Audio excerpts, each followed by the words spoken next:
Waging war on corruption. Alex Jones on the GCN Radio Network.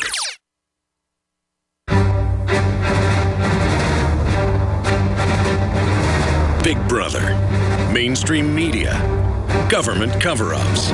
You want answers? Well, so does he. He's Alex Jones on the GCN Radio Network. And now, live from Austin, Texas, Alex Jones.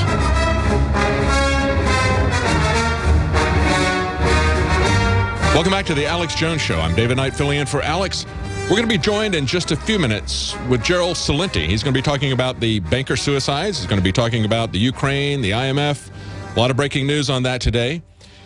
I wanted to point out an article, however, from Reason Magazine. This is written by Jim Epstein. It's called The Government's Appalling Campaign Against Small Bus Companies. Now, we've been talking earlier in the program about what's going on with Hobby Lobby and another small business, Conestoga. They were making some kind of wood stuff, or there was a Mennonite company. These two companies did not want to be forced to pay for abortion coverage for their employees. And they're fighting it all the way to the Supreme Court and being ridiculed every step of the way as, oh, you're corporations now, so you don't have any say-so over what goes on. Well, take a look at what they do to small companies. Now, this is a story of a small family business. It didn't get as big as Hobby Lobby. This is Jeff and Judy Rogers, a black couple in high school. They started a charter bus company called Southeastern Tours 20 years ago in Greenville, North Carolina. In '94, they partnered with her mother, took out a loan, built a garage, launched their business, and so far so good. They're doing well. They've got employees, but then the government gets involved. He says, this company was my livelihood. It's how I pay for my food and everything, but it's being shut down. Why? Because of the Federal Motor Carrier Safety Administration, the FMCSA, a federal agency that, quite frankly, I'd not heard of before, but it exhibits all of the characteristics that you typically see with these government agencies, flexing their muscle, growing their bureaucracy, and doing it as a perfect example of a government parasite. What they did was, they never had any serious accidents at this bus company, but they did a 3-day audit, this FMCSA inspectors. They found that drivers had filled out their logs incorrectly, that Rogers had failed to provide employees with educational materials, that they allowed a former driver to get back behind the wheel before waiting for the results of his alcohol and drug test, which came back negative. Because of that paperwork, it's kind of like what we saw the other day with the school that went into shutdown and the mom was arrested because her autistic child was having some kind of a seizure. They called her. They knew her at the school. They buzzed her in. But because she didn't sign the paperwork, they put the whole school in lockdown and they arrested her. They called the police, took her away in handcuffs. These guys didn't fill out their logs, so what are they doing? They're shutting down this family business that's been there for about 20 years. It says when their troubles began in early August, they tried to do whatever they could to get back in the government's good graces, but unfortunately they couldn't. The government was determined to turn them into a failed business. Now, after 6 months, they're just shutting it down. They're being forced to dissolve their company. Where was their jury trial? Where was the legislation that gave this power? What we see over and over again is that these bureaucracies are given power to make their rules, in other words, to write their legislation. Then they have their police force that goes out, their own police force. Then they're their own jury. See, these people who created a company, a small business, shouldn't they at least have a day in court like the Sixth Amendment says? They're taking more than $25 from these people. Where's their day in court? Where do they have a jury of their peers saying that just because they didn't have the drivers sign the log in the proper way, that they should have their entire business shut down? They've never done anything to harm anybody. They've been operating without any accidents for decades, but that's the way it happens. They didn't build that. The government built that, right? He doesn't have a business. It's all about the federal government, nobody else. Now, Gerald Celente is going to be joining us. We're going to be talking about some banking issues. This just came up today out of Bloomberg. Citigroup fails the Fed's stress test as Bank of America gets a dividend boost. Citigroup was one of among 5 large banks that failed the Federal Reserve's stress test.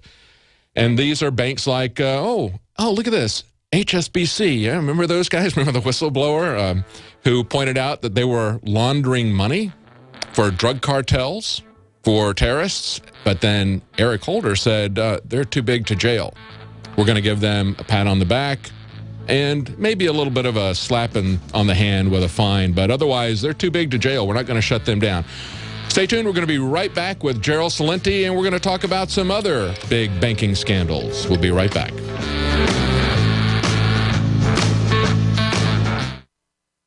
The facts are in. The studies are legion. Sodium fluoride and other toxic members of the fluoride family are devastating the health and cognitive ability of the American people. So why are the social engineers adding it to the water? Simple. Dumb down the host population that the parasitic technocracy is feeding on. We may not have been able to get fluoride out of the water supply yet, but we can help to get it out of our bodies. I am extremely excited to announce the exclusive InfoWars Life Fluoride Shield formulation, fusing 6 of the best documented ingredients from around the world to help the body remove not just toxic fluoride residues from the body, but a whole host of toxic substances. Let's take a stand against the globalists by blocking their poisons with Fluoride Shield. I use Fluoride Shield every day. Secure your Fluoride Shield and other pioneering formulations at InfoWarsLife.com today. Let's start cleansing our bodies now and support the InfoWar at the same time. That's InfoWarsLife.com.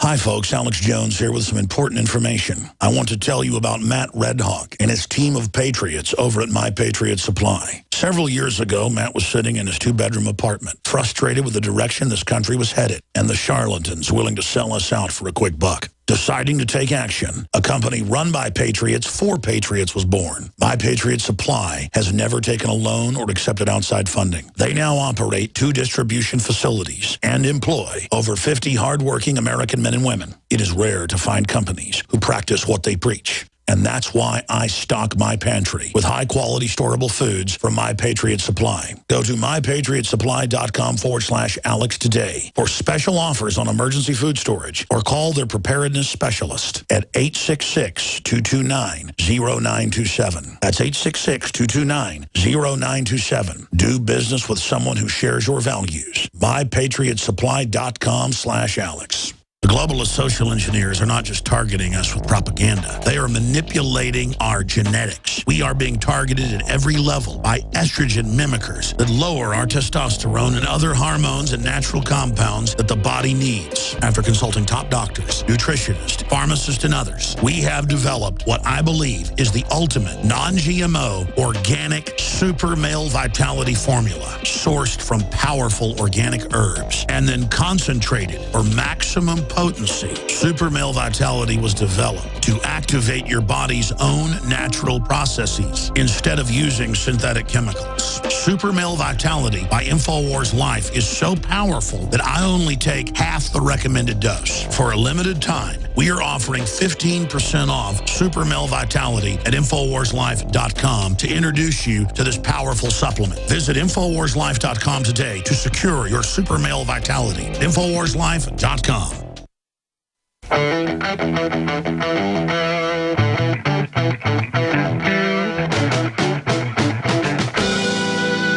It's always a tough vote because the average person thinks raising the debt ceiling must mean that we're running up our debt. Raising the debt ceiling, which has been done over 100 times, does not increase our debt. It does not somehow promote profligacy. All it does is it says you got to pay the bills that you've already racked up, Congress. Just got paid today, got me a pocket full of change. You're listening to The Alex Jones Show. Said I just got paid today, got me. Welcome back to The Alex Jones Show. I'm David Knight filling in for Alex, and I'm joined now by Gerald Celente. Now, he's no stranger to the show. You know him, but let me give you a little bit of background on trendsresearch.com. That's his website. Gerald Celente is an American trendsetter, a forecaster, a publisher of Trends Journal. I've got a copy of that right here on my desk, and on the cover is the Ukraine riot. That's a big trend that we want to talk to him about. What's going on? Breaking news today in the Ukraine.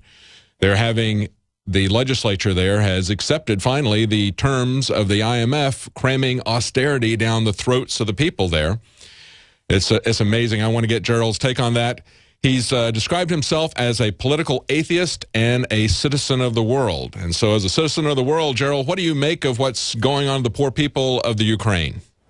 Well, as you mentioned, it's on the cover of the Trends Journal, and that was the winter edition And that went to subscribers in the first week of February. Wow. And we actually wrote the story in the middle of January. It takes time to get published, and that's what we said. There'd be a civil war there, and Ukraine was the major issue. Well, as you mentioned, the austerity measures, number one. And as you people have done so many times and being on top of the news and ahead of the trends, you had those audio tapes and videotapes of our Assistant Secretary of State, Victoria Nuland, and the ones where they're talking about the overthrow of the democratically elected government of Ukraine, whether or not you like them or not, whether or not they were corrupt or not, because they've been corrupt since the breakup of the former Soviet Union and probably before that. And then there's the other videotape of her on December 13th, 2013. This isn't ancient history. And she's at the National Press Club. And there she is standing there with a sign over her left shoulder that says Chevron. And she ought to wear it like the NASCAR race dryers. Yeah, exactly. I mean, they're pimping for, you know, the who pays them. They're putting, you know, so they're, anyway, in that talk, that's about 8.5 minutes, won't take much out of anyone's life to listen to. She goes on to say that, which was news to me, that Ukrainians are Europeans. I didn't know that all of them were, but she informed me that they were, and that they should join the European Union. Remember that now, this is December of 2013, and to paraphrase, but almost identical to what she said, the path for Ukrainians is to take the path set forth by the International Monetary Fund. Yeah, yeah. Or as it really is, it's the International Mafia Federation. and really it is, because, hey, you better pay us because we're going to steal everything from you. Mm-hmm. And that's what all this is about. It's about the privatization, and they're already starting to do that, of expensive public resources. That's the white shoe boy name, by the way, privatization. And that means selling it to your buddies at a really cheap price and getting a kickback from it. Mm-hmm. And what they're also doing is they're putting the people into the slavery that they've done already in Spain and in Greece and in Ireland and in Portugal. I mean, look what's going on. Why would anybody in their right mind want to join the EU? And why would they want to accept austerity measures, which again is another white shoe boy word for putting you into servitude for the rest of your life? Because here's the deal. As I said, you're going to sell off all your valuable public assets to our buddies. We're going to bring in the multinational banks and the multinational corporations, and we're going to rob everything that you have. And those pensions you have, forget about them. We're going to get those taken away from you too. And we're also going to raise your taxes, and it's going to cost you more to live. So now just be a good girl and boy and behave. Because the International Mafia Federation has just taken over another chunk of the world. You know, Reuters reported that as the IMF throwing the Ukraine a lifeline. It's actually a hangman's noose, isn't it? They're going to take the gas company, the big gas company that's there, as you mentioned, privatize that. They're also going to go up 50% on the energy prices of the people in the Ukraine. That's what they call an austerity program. How about?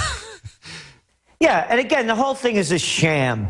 I mean, look at it's an overthrow of a democratically elected government. They got this little clown in there, Yats, their rabbit, you know, that's they call him because he looks like one of these cartoon characters. And who's fronting? She's out there again, that Tymoshenko. Now she's talking about running for prime minister. Yeah. And some of her lovely quotes, by the way. The Princess Leia look-alike, the one with the braided hair, right? Yeah. Time to grab guns and kill those damn Russians. Mm-hmm. Talking about nuking them. And another one, she said, Putin represents unfiltered fascism, which was even more dangerous than Hitler's National Socialism because he camouflaged it with phrases about